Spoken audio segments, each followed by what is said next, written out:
estamos voltando aí. Como combinado, se acabasse lá, nós vínhamos para cá, né? Saímos de lá e viemos para cá. Vou esperar o Guilherme chegar. Vou esperar o Guilherme chegar aqui para eu poder chamá-lo, né? E esperar o pessoal chegando também. Que bom que vocês estão gostando do conteúdo, pessoal. Fico muito feliz.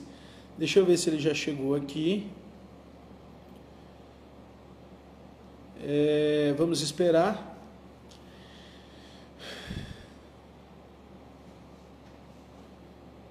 Que bom, pessoal. Ó.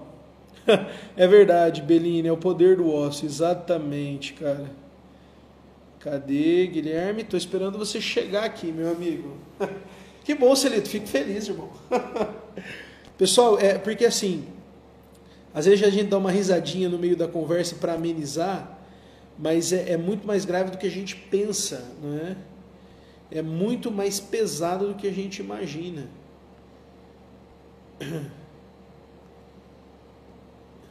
Bom, vai chegando aí, pessoal. Vamos esperar todo mundo chegar.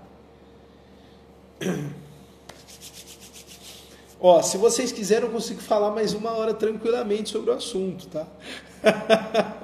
Mas eu não vou me estender tanto, não. Só vou esperar o Guilherme chegar mesmo. E venham, vão chegando. Ah, acho que ele chegou. Peraí, cadê? Não chegou ainda não. Guilherme, cadê você, meu filho? Sobre esses dados do acesso, eu já vou me adiantando aqui com vocês. Isso são dados recentíssimos. Eu fiz a pesquisa desses dados agora, semana passada, no final da semana passada. E não é pouca coisa, gente. O aumento de 5% é muita coisa. Aliás, de 5 vezes, gente, é muita coisa. Nós estamos falando de 300 acessos para 1.500 acessos por dia. Vocês imaginam o tanto de gente que está consumindo pornografia pesada, não é? E não é coisinha carinhosa, não é coisinha afetuosa. Fernando, você está aí, fala para o Guilherme vir para a live que eu já vou chamar ele, né? Gente, aqui.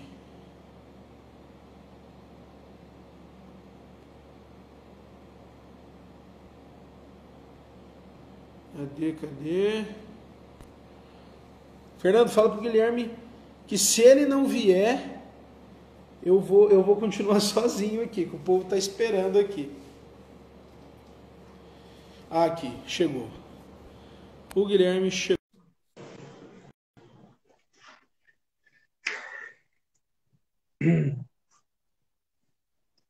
Estamos aqui. Fala, Guilherme.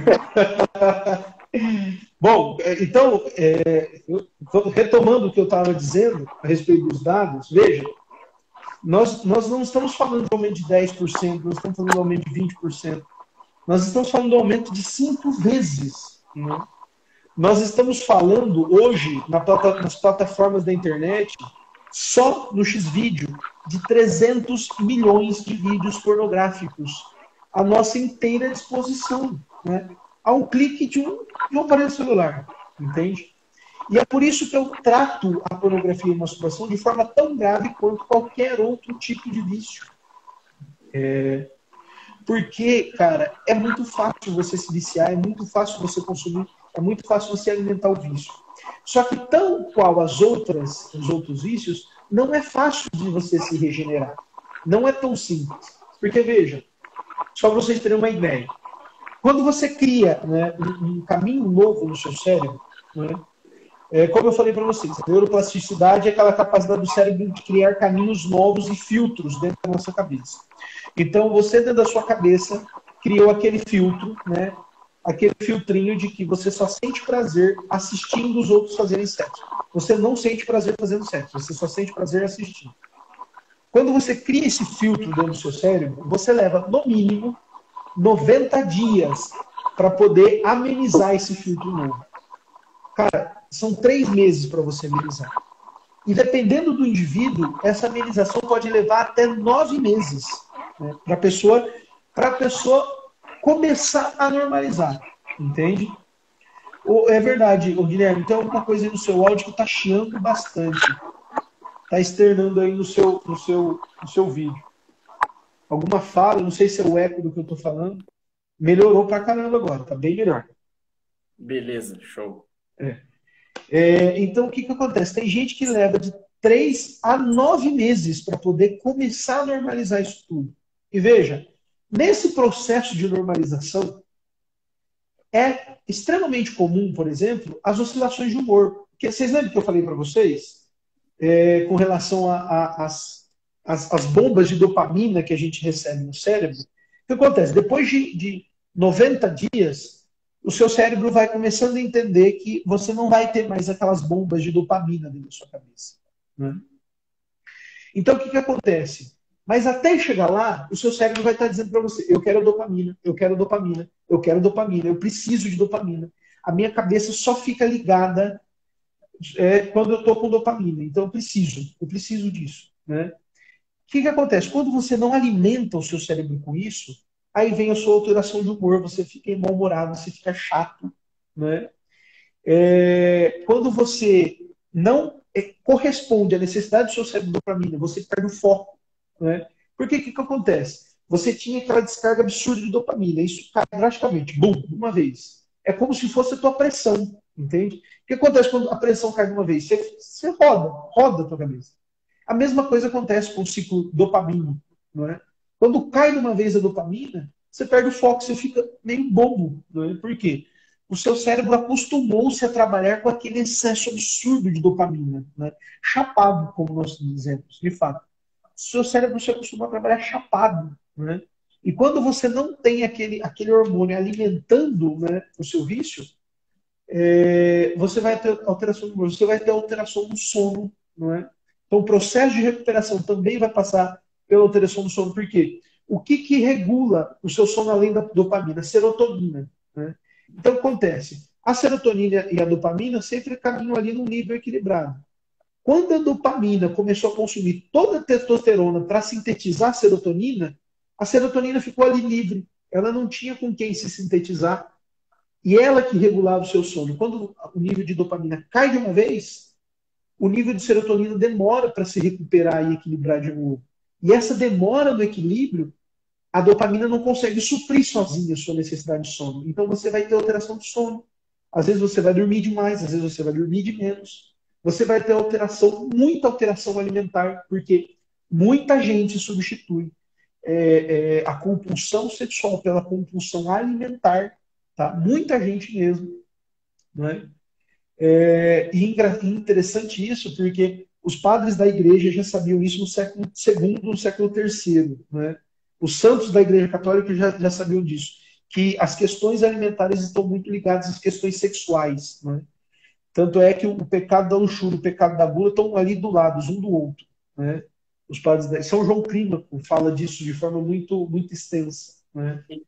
O interessante é que eles não tinham acesso à ciência que nós temos hoje. Nada, Para nada. você ver como a observação, o discernimento Exato. com o ser humano, né?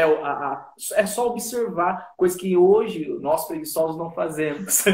Sim, sim. É tudo fruto da observação e da graça de Deus. Né? Eles conseguiram perceber isso. O São João Clímaco ele tem uma obra que eu recomendo muito a leitura dele, chamada A Escada. Clímaco, inclusive, significa escada. Né? O nome dele é São João Escada. Né? São João Clímaco. E nessa obra, A Escada, ele fala, né, dos degraus que nós temos que subir, e ele trata dessas questões relacionadas ao que os pecados estão ligados um do outro. Mas não só. Né? Na terapia da assídia, né, dos padres da igreja, eles tratam os pecados sexuais muito próximos dos pecados alimentares, né, da gula, dos excessos. Né? Mas então você vai ter muita alteração alimentar. Então, se você não se controlar, você vai trocar a compulsão sexual pela compulsão alimentar. Né? E aí você vai dizer assim para mim, bom, então isso vai se refletir, eu vou comer mais? Não necessariamente, pode ser que você desenvolva nesse processo uma bulimia, você pode desenvolver nesse processo. Eu me esqueci o nome daquela doença que a pessoa se sente sempre muito magra. Bom, esqueci o nome agora. Mas você pode desenvolver uma compulsão alimentar por comer demais ou por comer de menos, não é? Então isso pode acontecer. O Hugo Hã? está falando da assídia, para comentar sobre a assídia. Oh, meu Deus do céu! A questão da assídia era muito mais complicada e muito extensa. Não dá, irmão. Anorexia, Celita, exatamente. A pessoa pode desenvolver anorexia, né, nesse processo de libertação, porque ele troca uma compulsão por outra, entende? Então, sei lá, o nível dopamínico dele tá muito baixo. Então, como o cérebro dele vai reagir a isso? Bom, eu vou ter prazer ali me sentindo bonito. E como que eu vou me sentir bonito? Estando magro. Então, eu vou parar de comer para poder emagrecer. Muita gente acha que compulsão alimentar está ligada só a engordar, e não está não, gente. Pode estar ligada a emagrecer também excessivamente, né? E a ansiedade também, ela é muito forte. A ansiedade dispara, Eu, dispara. cara, Sobre... eu mesmo particularmente, na época que eu sofria muito com isso, porque convenhamos, todos aqui nós já sofremos com essa questão da masturbação e pornografia. Que homem que não passou por isso, né? E, cara, como isso afetava a ansiedade, e você ficava louco, e aí você queria substituir aquilo. E às vezes você cria, justamente o que você falou, esse hábito de substituir por uma outra coisa ruim.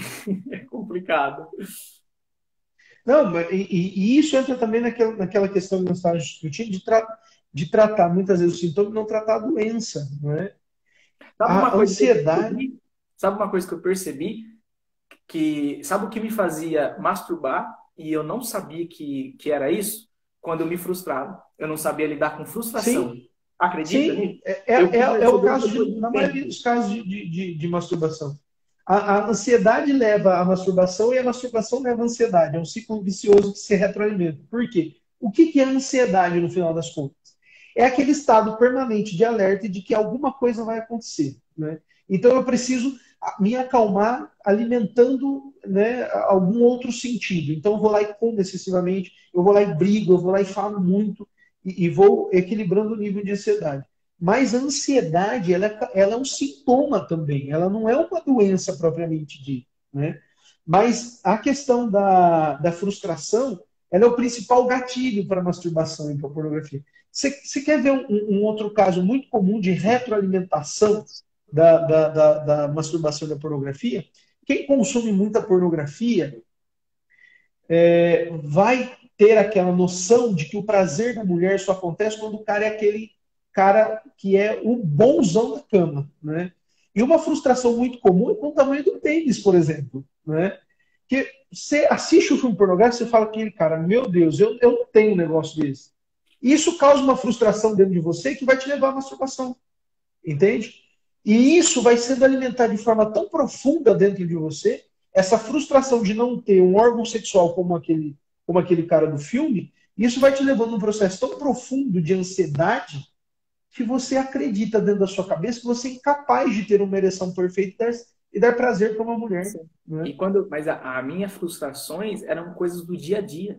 Eu não sabia lidar com as Sim, frustrações do dia a dia e isso me levava a masturbar. Outra coisa que é outro gatilho também, que o Diego falou aí, qual que foi a palavra que o Diego usou? Sentimento de impotência. Ele falou que também que é um gatilho para ele, né? sim, está São muito vários ligado à gatilhos, né, frustração. Paulo? E aí, é que não vai dar tempo de nós tratarmos, é muita coisa. Mas entra na questão terapêutica, por exemplo, quando nós falamos da terapia da libertação da masturbação e da pornografia, nós identificarmos o que causa, o que é o gatilho para nós. Não é? E isso é fundamental na terapêutica da masturbação e da pornografia. Por quê? Muitas vezes eu acho que é a minha ansiedade excessiva, são as minhas frustrações. Mas eu não consigo identificar especificamente o que está causando esse gatilho, o que está dando aquele start para eu desejar. E muitas vezes, e o que acontece na maioria dos casos, é uma coisa que eu nem imagino. Começou de manhã cedo, né? Aquela, sei lá, o que causa, por exemplo, a tua frustração, vamos pegar um caso assim, é a preguiça, por exemplo, você tem uma preguiça absurda. E você acordou preguiçoso, já atrasado para o trabalho, entende? Ficou com aquele peso daquela preguiça o dia inteiro durante o seu trabalho. E aí, que você chega em casa com aquela preguiça, e além da preguiça, cansado, você precisa disparar o gatilho da masturbação de algum modo. Né?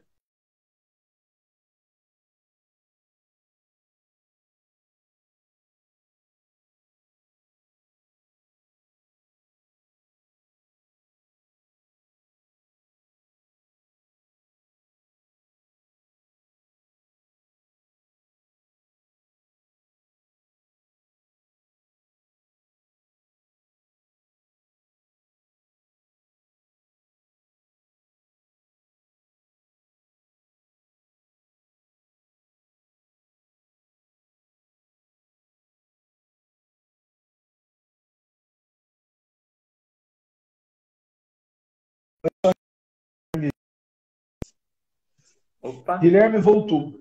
voltou, agora voltou. É. Para mim você estava Então, travado. como eu estava dizendo aqui, muitas vezes a gente tem a impressão de que o gatilho da masturbação ele é um gatilho imediato, né? Então eu senti aquela frustração, preciso descarregar aquilo agora. E não é. A maioria dos gatilhos da masturbação ele vai sendo alimentado durante o nosso dia, vai sendo alimentado, né, na nossa vida durante todo o decorrer. A hora que eu tenho a primeira oportunidade sozinho com o meu celular é onde eu vou descarregar aquela frustração, aquela impotência, aquele medo, aquela humilhação na masturbação e na pornografia. Uma coisa que Entende? você falou interessante, que eu pego até como gatilho agora, é que você planeja a masturbação Sem saber. sem você saber. Seja o teu pensamento já estava assim, bom, vai ser assim, assim, assado. Você não, lógico que você não vai planejar a hora certinha, mas a sua cabeça você já está montando um planejamento de que hora que você vai ficar sozinho para você poder se masturbar, né? Isso Exatamente. sem você ver. Inconscientemente, é. E um dos gatilhos, Paulo, que eu estava vendo aqui, é o tédio, ansiedade, estresse, né? A própria depressão, porque também, como a masturbação Causa, pode te levar à depressão, e a depressão também leva à sim. masturbação. A solidão, tem gente que não sabe lidar com a solidão, tem gente que não sabe ser um bom Cara, companheiro, né? Você tem que saber ser um companheiro legal para você mesmo. Se você não é um bom companheiro para você mesmo, meu irmão, você tá ferrado, você vai ser bom companheiro para quem, né? A gente não sabe lidar com a solidão, fadiga, frustração, ira, vitimismo, ciúmes, presunção. Então, como você falou, quem está aí na live, o segredo é veja os gatilhos que mais te faz para chegar na masturbação e comece a exatamente. trabalhar com eles, entendeu? Mas se nós formos levar a questão a fundo, Guilherme, nós vamos perceber que no final das contas, o grande gatilho para a masturbação é a falta de maturidade, né? Normalmente, as pessoas, os viciados em pornografia e masturbação, eles são pessoas profundamente imaturas. E o que define uma pessoa imatura? É uma pessoa que não consegue lidar com os seus próprios sentimentos, né, no final das contas. Uma pessoa que é incapaz de lidar com ela mesma. Não é? Então, terapeuticamente dizendo agora, falando, além de reconhecer, esse é o primeiro passo fundamental para quem quer se tratar da pornografia e da masturbação. Além de reconhecer que isso é um problema e que precisa ser tratado, né? E não importa se você se masturba 10 vezes por dia ou se você se masturba a cada 2 dias, sempre vai ser um problema. Sempre vai ser um problema. Porque vai ser sempre uma válvula de descarga para você. Vai ser sempre uma forma de você descarregar a sua imaturidade, né? Tanto é que eu disse para vocês no começo da live, não existe uma quantidade sadia de masturbações, não existe uma quantidade sadia de pornografia que você consuma, não existe. O que existe é a prática do sexo sadio quando? Entre um homem e uma mulher dentro da realidade matrimonial. Acabou. Esse é o sexo sadio, em que os esposos se completam e se dão prazer um ao outro. Acabou. Não existe outra prática sexual sadia. Se estão te falando isso, estão te enganando. Por quê? Porque você não está tendo acesso à realidade como ela é. O grande problema disso tudo, que nós falamos desde o comecinho da live anterior, é que nós, como nós estamos sendo alimentados por essa cultura de massa, como nós estamos sendo alimentados por esse processo de bombardeio sensorial, a nossa capacidade de ver a realidade está sendo distorcida. Então, não consigo mais ver a realidade como ela é. Eu não consigo ver o sexo como ele é. Eu não consigo ver a paternidade como ela é. Eu não consigo ver a maternidade como ela é. Eu não consigo ver o trabalho. Eu não consigo ver a religião. Eu não consigo ver nada como ele fala. E esse processo de distorção da realidade vai me levando a essas pequenas frustrações que vai me levar à masturbação e pornografia. Por isso que não existe uma quantidade sadia. Não existe quantidade sadia. Você tem que pensar assim.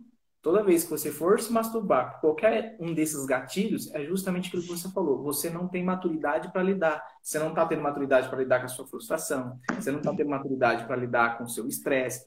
Você não está tendo maturidade. Exato. Tem que ser o contrário. Eu tenho que ser o homem suficiente para aprender a lidar com tudo isso que está acontecendo no meu Exatamente. redor. Exatamente. E aí eu estou deixando de ser homem porque eu estou fugindo do problema, e aí a gente acha que eu sou homem porque eu estou me masturbando. Muito pelo contrário, você está sendo frouxo.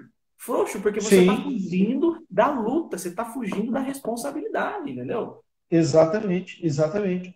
E aí, o Guilherme, nós entramos naquele processo de Só diminuição. rapidinho. Sim, viu, Otávio? A ejaculação noturna é normal, tá? Porque de Poluição algum... noturna, né?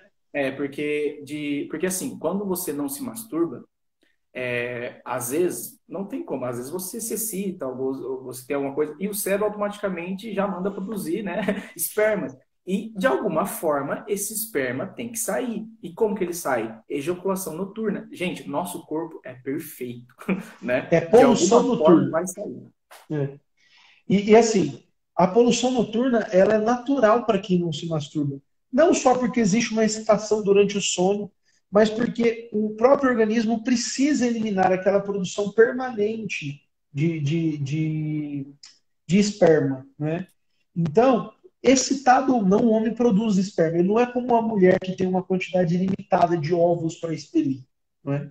O homem, tanto é que é muito comum, eu sou baiano, o meu bisavô, ele teve filhos depois que a minha avó teve filhos, né? Então minha mãe tem tios mais novos do que ela, pra vocês terem uma noção, né? Meu bisavô, ele teve filho até os 65 anos, pra vocês verem como é que o velho era retado.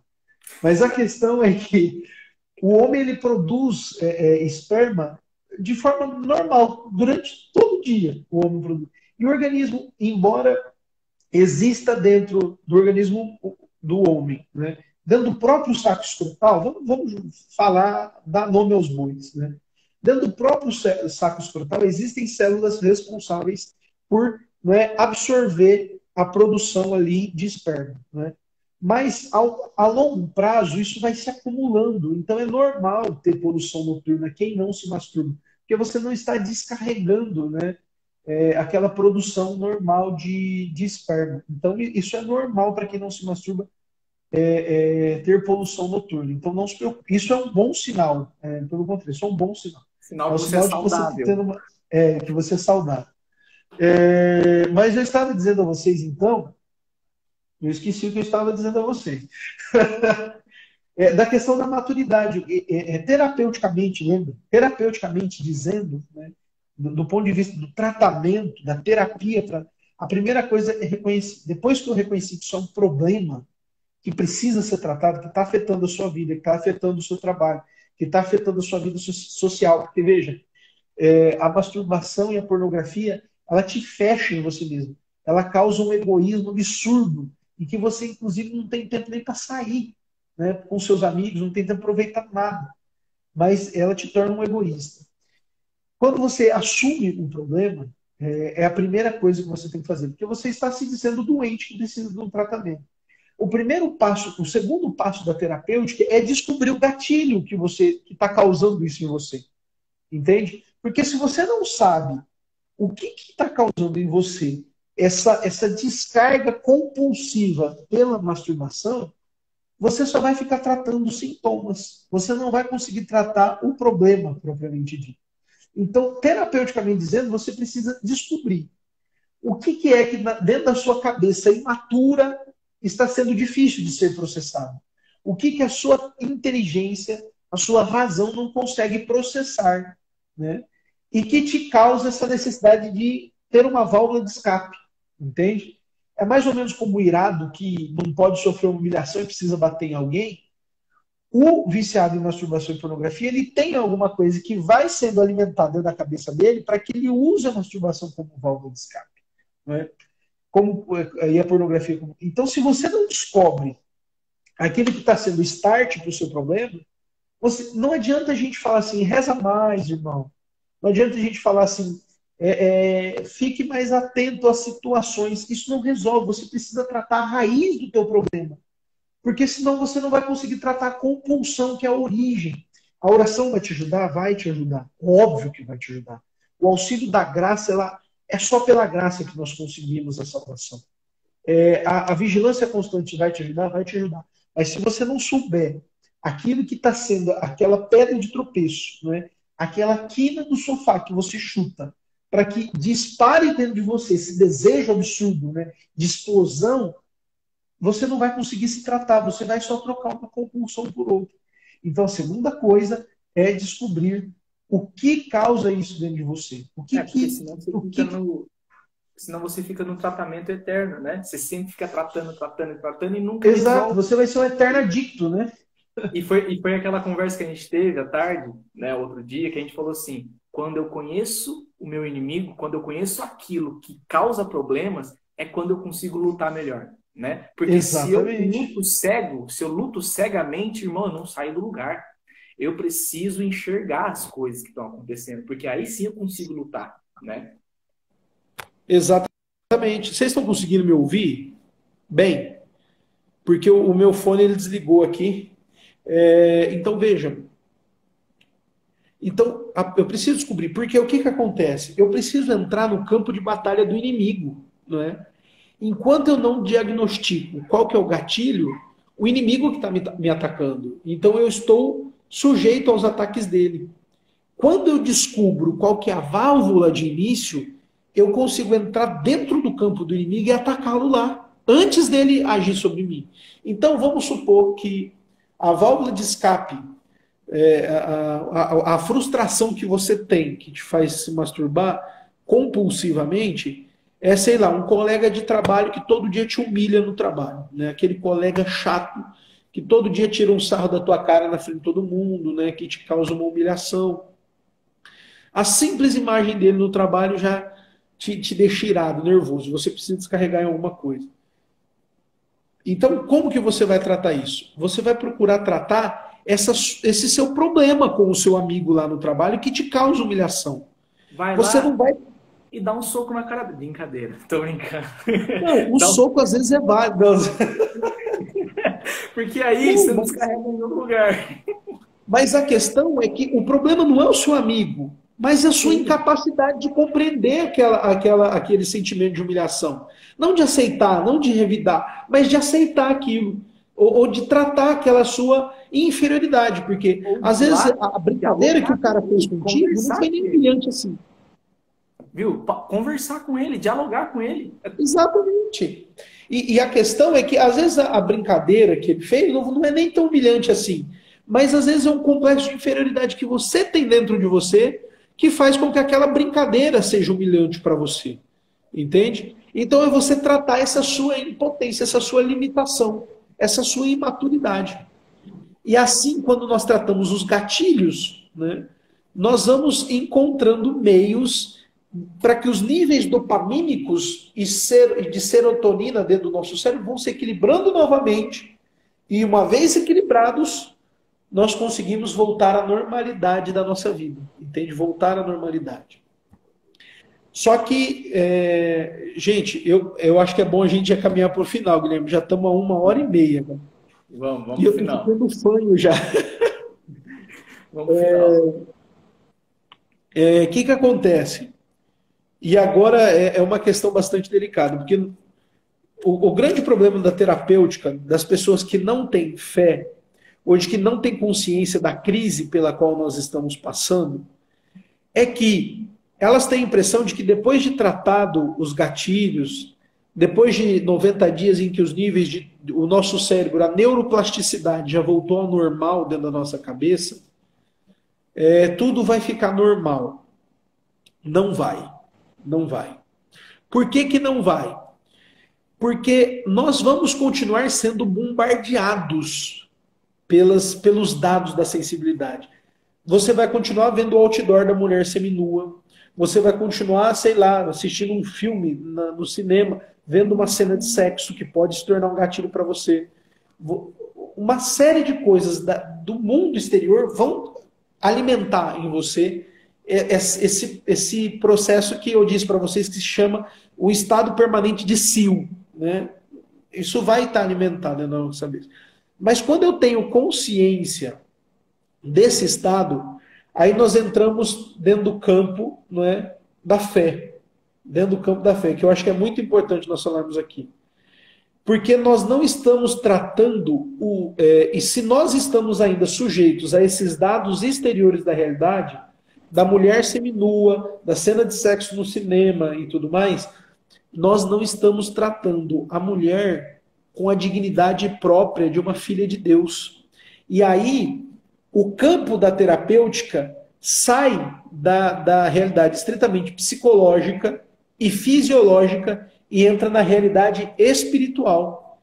De que quando eu olho a mulher, eu não vejo nela mais um objeto do meu prazer.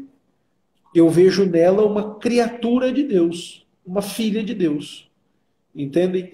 Quando isso fica tão enraizado na minha cabeça, dentro de mim, acontece, por exemplo, o que aconteceu com São Francisco de Assis, que quando viu uma mulher nua na rua, ele chorou de emoção, porque sabia que aquilo era uma filha de Deus, entende? E não ficou excitado com aquilo, entende? Porque aqui nós estamos fazendo um tratamento muito mais profundo, e não estamos tratando apenas o problema da masturbação e da pornografia. Nós estamos tratando a crise espiritual pela qual o mundo passa hoje, a sociedade passa hoje, as pessoas passam hoje. De ver no outro apenas objetos, ver nas pessoas apenas meio, e não enxergar nas pessoas uma dignidade própria dos filhos de Deus. Porque o que acontece? Quando você consome excessivamente pornografia, você acostuma-se a ver, a olhar as mulheres como instrumento de prazer. É por isso que, quando você vê uma mulher na rua, qual é a primeira coisa que você olha? A bunda, não é? E os seios dela. Absolutamente. E isso é um fator comum a quase todos os homens, com exceção daqueles que são genuinamente santos e purificados, quase todos os homens, na hora que vê uma mulher na rua, a primeira coisa que olha é o peito e bunda. Não é? Justamente porque, embora não seja mais um viciado em pornografia e masturbação, ele ainda vê na mulher um meio de alcançar prazer.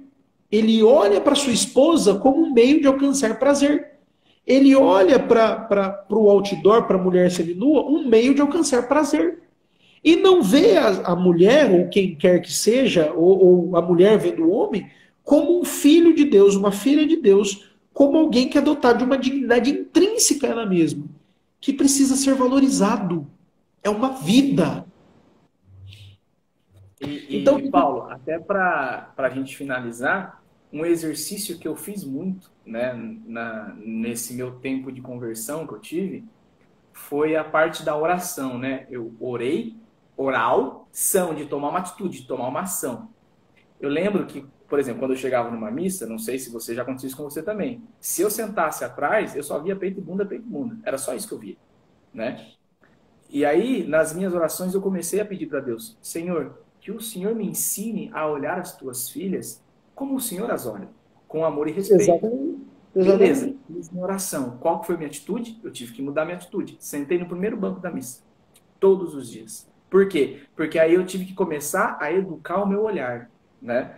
Olhar Exatamente. Caminhar com um olhar um pouco mais baixo, e quando eu olhasse e sentisse, eu parava, respirava, né? Às vezes louvava a Deus, obrigado, Senhor, por a vida dessa linda mulher, né?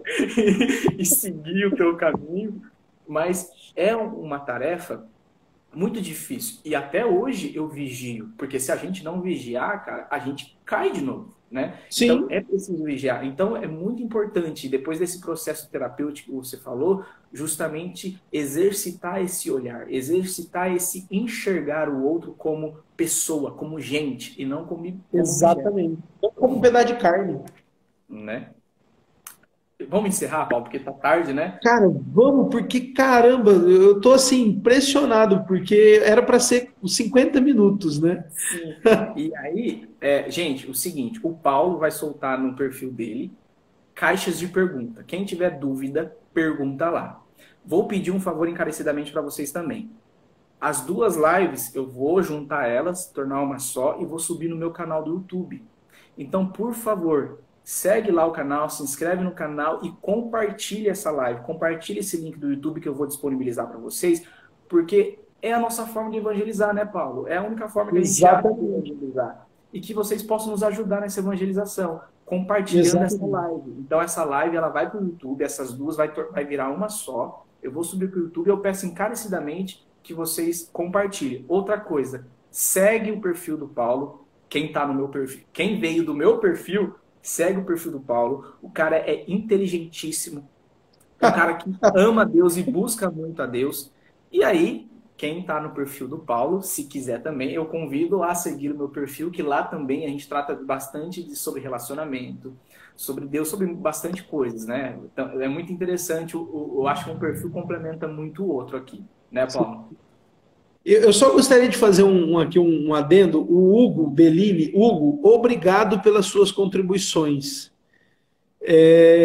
Cara, você assim deu uma série de insights, mas infelizmente nós não temos tempo hábil para poder tratar de tudo, né? Infelizmente.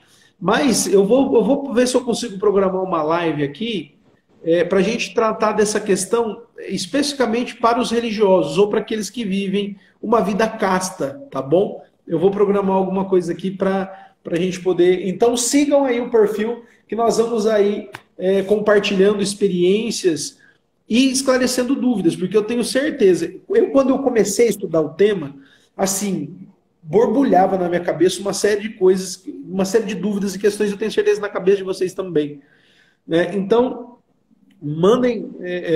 podem mandar pergunta, me manda mensagem no direct, que eu vou, na medida do possível, compartilhando com vocês o que eu sei.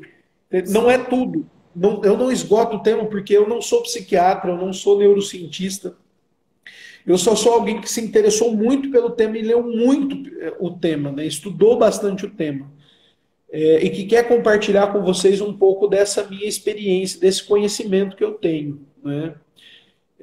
Então, não precisam ficar com vergonha, né, de mandar pergunta e nem de comentar e de compartilhar. Podem mandar que o que eu souber eu vou ajudar vocês sim, tá bom? Sim. E aí, muito obrigado, Guilherme. Muito obrigado pelo convite, né? E pela oportunidade de estarmos aí juntos compartilhando um pouco, né, dessa questão tão necessária para nós, né? Sim.